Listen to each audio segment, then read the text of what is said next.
Western music is divided into four eras. From earliest to latest, they are Baroque, Classical, Romantic, and Modern. Today, we will be discussing the Romantic era. The beginning of the era is difficult to pinpoint, as there was a long transition out of classical into the Romantic period. Many different start dates are quoted in various sources, but for our purpose today, we will say the Romantic era was from 1820 to 1900. The Industrial Revolution was a significant factor influencing the Romantic era. The invention of labor-saving devices allowed many of the population more time for leisure and created a strong middle class. Public music performances became more available and affordable, allowing the middle class, rather than just the elite, to attend. The Romantic era began in reaction to the Age of Reason, which manifested itself in the excesses of the French Revolution. You may recall that in the earliest era of Western music, known as the Baroque period, art, architecture, and fashions were dramatic, elaborate, and highly ornamented. In contrast, the classical period was defined by an academic approach to the arts. The form that the music took became preeminent, and the style was graceful and simple.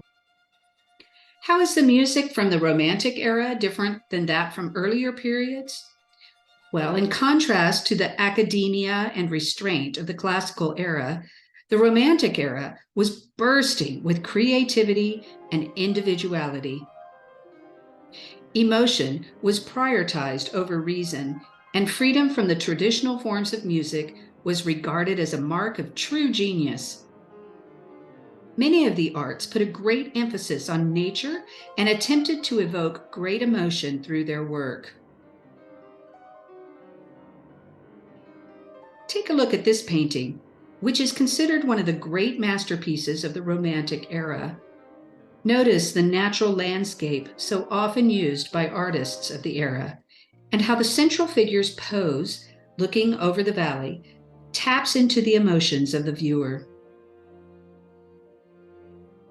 Likewise, the iconic Central Park in the middle of New York City is a classic example of the focus on nature in architecture. The purpose of the park was to offer a place for city dwellers to escape the stresses of the city and have a taste of the countryside. The 846 acres has open lawns, woodlands, streams, and lakes in which to absorb the tranquility of God's creation. The fashions of the day also reflected the characteristics of the Romantic era. In contrast to the simplicity of the classical era, women's dresses had fuller skirts, more decorations, wide shoulders, and large sleeves. During this period, men typically wore high collars, coats fitted around the waist, and close-fitting pants. As a result of the explosion of creativity during this time, many new forms of music rose to popularity. A few of these are the lieder, the tonal form or tone poem, and the nocturne. A lieder is a German song in which the piano accompaniment is as important as the vocal line. A well-known example of this is Schubert's Ave Maria. This piece was written as a setting for a popular German translation of a poem entitled Our Lady of the Lake. Listen to both the vocal line and the accompaniment in this example.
A tone poem is a programmatic work for orchestra. They are typically of a single movement that illustrates a poem, a short story, a painting, a novel, or some other source. Danse Macabre by Camille Saint-Saëns is an excellent example. It illustrates the French legend that on Halloween at midnight, Death comes and plays his fiddle, causing the skeletons in a cemetery to come out of the ground for their annual dance party. Appropriately, the violin carries the haunting melody.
The final form that we will discuss today is the nocturne, which means night song. These beautiful character pieces depict a peaceful evening or moonlight. Listen to this section of Chopin's Opus 9, number 2 in E-flat minor, and visualize a beautiful moonlit evening.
Some of the most famous composers from the Romantic era include Ludwig van Beethoven, a German composer you may remember from our discussion of the classical period.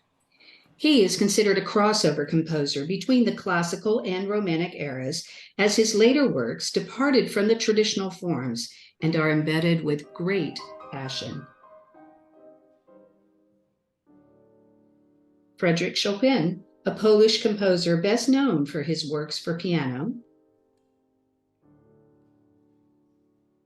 Franz Liszt from Hungary, one of the most prolific and influential of his era. And the French composer we will be studying today, Camille Saint-Saëns.